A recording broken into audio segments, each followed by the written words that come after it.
Bonjour, excellente journée à tous. Voilà, j'ai pas encore prié, mais je vais parler d'un sujet de Torah tellement important, tellement merveilleux et tellement simple que les plus grands chachamim, des fois, ils y comprennent rien, et un enfant de 4 ans, eh ben, il y comprend. Alors, je vais parler du sujet de l'ifnim mishurat hadin. L'ifnim, ça veut dire devant, ça veut dire à l'intérieur. Mishurat, la limite du djinn, de la loi. Moi, le djinn, pour moi, c'est rigueur. On traduit tous par djinn, mais djinn, c'est pas la loi, c'est la rigueur. Donc, ce mot, lifnim mishurat djinn, on prend la Gemara Baba Metzia, le Talmud, page 30.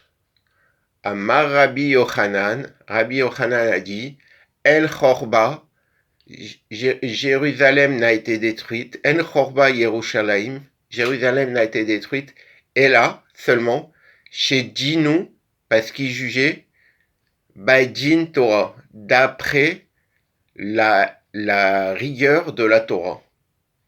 Donc je répète, Amar Rabbi Yochanan, El Chorba Yerushalayim, et là, chez Dinu, Baïdin Torah, Jérusalem n'a été détruite, seulement parce qu'il jugeait d'après la Torah.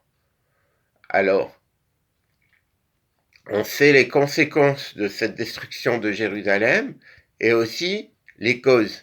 Les causes, c'est le manque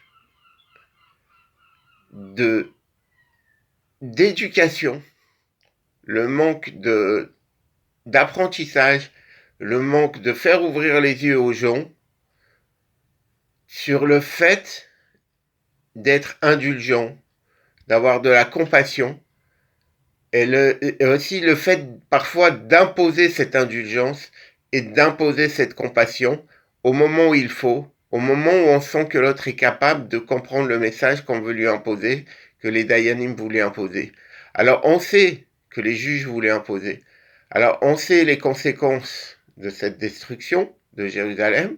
Les causes, donc, c'est le manque de chinour qui a engendré, donc le manque d'éducation qui a engendré un manque d'amour, et on sait les causes, donc ça a engendré la destruction de Jérusalem, on sait toutes les conséquences qu'il y a eu.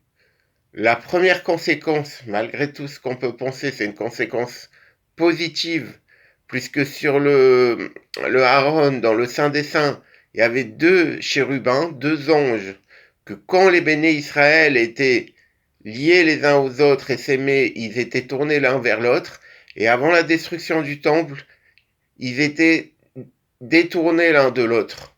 Donc deux anges qui se faisaient face en tendant les ailes les uns vers les autres.